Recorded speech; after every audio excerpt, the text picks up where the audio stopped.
Одоо ингээд харахад хуулийн боловсруулалт, өнөөгийн байгаа эрх зүйн зохицуулалт, бусад нөхцөл байдлыг судлаад байхад ер нь манай шүүх бол бас гаднаас ялангуяа нийгмээс бусад нөхцлөөс хараах бус байх боломж нь бол хангагдаж тодорхой хэмжээнд хангагджээ гэж ингэж үзэж байгаа.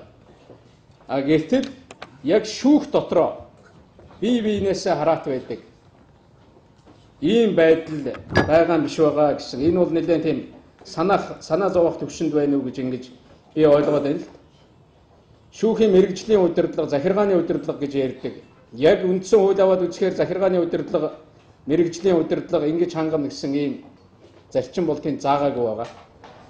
Тэгэхээр миний харж байгаагаар дээд шүүхийн ерөнхий шүүгч нь шүүхийн ерөнхий зөвлөлийн дарга байгаа. Тэр иргэний танхимын тэргүүнүүд мэрэгжлийн хорооны дарга байгаа. Тэрнийгээ ерөнхий шүүгч нь одоо санал болгоод томилдог. Тэгээд шүүгчдийн одоо тэр хэрэг хуваарлдаг бусад одоо олон ийм асуудлууд байгаа л да. Шүүх бүрэлдэхүүн томилдог нөгөө эрүүгийн хэрэг дээр шүүгчид албан тушаал ахидаг, сэлэгдэг, шүүгчдийг шагнадаг, орон байрных нь асуудлыг шийддэг, сахилга мэрэгжлийн хороонд шилжүүлдэг, томилолт энэ бүх асуудал нөгөө мэрэгжлийн шүүгч, мэрэгжлийн удирдлагатайгаа ингэж холилдоод байгаа явдал бол энд бол ер нь зохисгүй юм байдал байна гэж ингэж ажиглагдаж байна. Энэ асуудалд бид нар үнэхээр анхаарал хандуулах ёстой. Үндэ энэ одоо үндсэн хуулийн заалтыг би ингээд харахад дээд шүүх бол ерөнхий шүүгчдээс бүрднэ л гэж. Шүүхийн ерөнхий зөвлөлийн тухай маш тодорхой заасан байгаа. Үндсэн хуулийн дээр та бүхэн бүгдээрээ мэднэ. Шүүхийн хараат бус бие даасан байдлыг хангах зорилгоор шүүхийн ерөнхий зөвлөл ажиллана. Тэгээ шүүхийн ерөнхий зөвлөл шүүгчийн шүүн таслах ажиллагаанд оролцохгүйгээр гагцхүү хуульчдаас шүүгчийг шилж олох, эрх ашгийг нь хамгаалах шүүхийн бие даан ажиллах нөхцлөөр хангахтай холбогдсон үүргийг биелүүлнэ л гэж. Тэгэхээр түүнийг даргалж байгаа хүн тэр санхүү тэр одоо бусад тэр захиргааны шинжтэй үйл ажиллагаануудыг зохицуулна гэсэн ийм зохицуулалт бол өнөөдөр үндсэн хуулинд алга байна. Яг миний өргөсөн тангараг бол үндсэн хуулийг дээдлэн сахих гэдэг ийм үгтэй ийм тангарагыг би өргөсөн. Энэ тангарагыг биелүүлж ингэж ажиллахаа төрийн бүх байгууллагуудаас тэр дундаа шүүгчдээс шаардах юм эрхтэй гэж ингэж бодож байгаа. Аливаа хэрэг маргааны хянан шийдвэрлэхэд шүүгчийг захиран удирдах, чиглэл өгөх ийм ойлголт ерөөсөө байж болохгүй шүү. Бүх шатанда хэрэг маргааныг одоо шийдэж байгаа, хянан шийдвэрлэж байгаа тохиолдолд нөгөө талаасаа би зүгээр харж байгаа ерөнхий шүүгчгээд дээд шүүхийн ерөнхий шүүгч тэгээд нийт ерөнхий шүүгчид 62 ерөнхий шүүгч байд юм байна. Ерөнхий шүүгчийг ерөнхий дарга гэж ойлгодог нэг ийм хэлбэр гарцсан юм уу гэж хараад. Энд бол ямар нэгэн даргын тухай асуудал ерөөсөө байхгүй. Ямар нэгэн чиглэл захирамж өгдөг ийм зүйл байх ёсгүй. Ийм юм байгаа бол энэ хуулийн өөрчлөлийг тэгээд энэ хуулийн өөрчлөлөө энэ болёо. Энэ шүүхийн шинжил шүүхтэй холбоотой хуулинд энэ бол орох ёстой юм байна гэж ингэж ойлгож байгаа. Ер нь мэрэгжлийн удирдлага гэж шүүхийн төвшөнд их яриад байгаа. Би энэнийг харахтаа олон зүйлийг ингээд уншиж яхад давд заалдах хяналтын шүүн таслах ажиллагаагаар дамжиж л мэрэгжлийн удирдлага хэрэгжих ёстой л гэж үзэж байна. Энэ ойлгомжтой зүйл.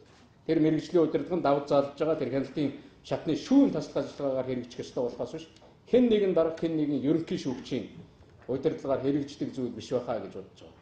Манай шүүхийн үйл ажиллагаанд их сонсогддог зүйл шалган туслах гэж нэг сөрхийн практик байдаг юм шиг байна. Яг шалган туслах гэж байгааг ингээд харахаар бас ийм захиргааны зорилготой, өөр нөлөөлөх зорилготой ийм үйл ажиллагаанууд байна уу да гэж ингэж харагдаад байгаа. Энэ дээр ганц зарчим байх ёстой гэж би хувьдаа бодож байгаа. Тэр хэргийн оролцогчдын гомдолдол шалган туслах, тэр шалгалтын үйл ажиллагаа өөрөө үндэслэлсэн байх ёстой. Тэнд гомдол байх юм бол очиж шалгадаг, шалган тусалдаг ийм зүйл байх ёстой болов гэж ингэж хараад байгаа. Энэ мэрэгжлийн удирдлага, захиргааны удирдлага гэж таны хэлээд байгаа энэ зүйлийг өөрчлөе, засъя. Энэнгүүгээр бид нар яаж явах юм бэ гэж одоо шүүгчид бодож иж магадгүй. Би хувьдаа энэ дээр яаж шийдэх шүүхийн дотоод ардчлалыг хөгжүүлэх хэрэгтэй байна. Ёс зүйн хэм хэмжээ гэж хамгийн мундаг одоо зүйл байдаг. Бид нар бүгдээрээ мэддэг. Энэ ёс зүйн хэм хэмжээ гэдгийг хатуу гаргаж мөрдөх ёстой гэж ингэж бодож байгаа. Шүүгчдийн өөрсдийн хяналт гэж байдаг. Шүүгчдийн өөрсдийн хяналт. Тэгээ шүүгчдийн зөвлөгөөн гэж байгаа. Энэ зүйлээрээ дамжуулж энэ одоо байгууллагууд энэ боломжуудыг бид нар илүүтэй ашиглах чиглэлд хуулинд өөрчлөлт оруулах нь зөв юм шиг надад санагдаж байна.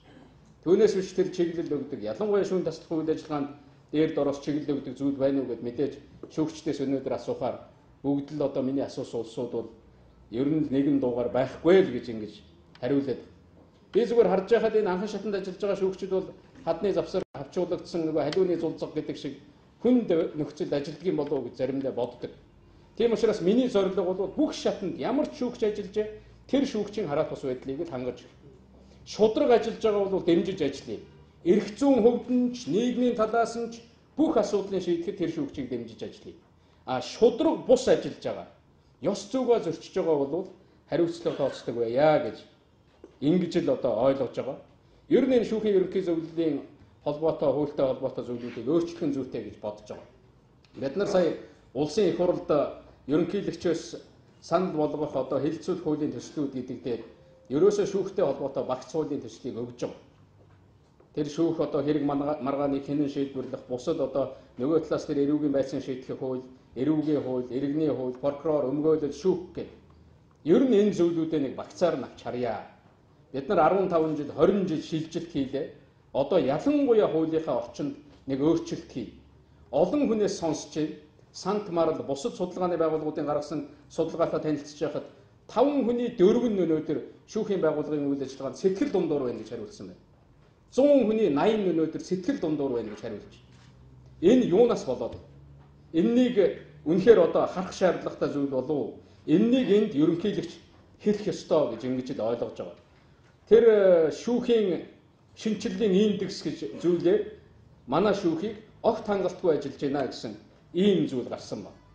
Иргэн тойрон ард иргэдийн дунд одоо яригддаг зүйл бол авилгалд автсан, ийм нөлөөнд автсан гэдэг энэ хандлага бол шүүх хуулийн байгууллага дээр өндөр гардгийг та бүхэн бүгдээрээ мэдж байна. Тэгэхээр үнэхээр хүмүүсийн нэг ойлгодог зүйл бол энд шинжил явагдаагүй. Шинжлэх хэрэгтэй. Хуулиар ингээд баглагдсан, байгууллага өөртөө зөв болоод ирвэл буруу болж эхэлдэг. Нийгэмдээ буруу болж эхэлдэг. За шүүгч нэг сайхан болж байна, боломжийн болж байна гэж та нар бодож байгаа бол энэ бол буруу болж байгаагийн дохио гэж бодох хэрэгтэй. Шүүхийн үйл ажиллагаа сайхан болж байна гэж нийгэм ярьдаг. Нийтээр ард түмний олон хүн хүлээн зөвшөөрдөг бол манай хүмүүсийн ажил сайн явж байна гэж ойлгох ёстой. Түүнээс биш өөрсдийнхөө ажлыг энэ болж байна. Ийм одоо нөлөө байдгүй. Бид шудраг ажиллаж чадж байгаа. Хуулиа хэрэгжүүлж чадж байгаа гэдэг ийм дотоодын яриа бол аливаа байгууллагыг дотроос нэг тос дотроос өртнө гэдэг шиг ийм юм руу аваачдгаа гэж би хувьдаа бол боддог. Энэ бол ийм баримтлал байгаа. Нөгөө талаас хоёр дахь нэг миний хэлэх гэсэн гол санаа бол ер нь энэ шүүхийн байгууллага нэлээд тийм хаалттай. Ялангуяа тэр шүүгчдийг сонгон шалгаруулж байгаа байдал. Энэ үндсэн хуулийн зарчим байгаа. Монгол улсын одоо иргэн 35 нас хүрсэн хуульч мэрэгжилтэй мэрэгчлэрээ 10-аас 10 жилээр одоо 10-аас доошгүй жил ажилласан бол дээд шүүхэд хуульч мэрэгчлэрээ 3-аас доошгүй жил ажилласан тэгээд бас насны хязгаарыг заагаад өгсөн байгаа. 25 нас гэж. Ийм өргөн хүрээнд энэ шүүхийн байгууллагыг шинжлэх, сонгон шалгаруулалтыг явуулах боломж их байна.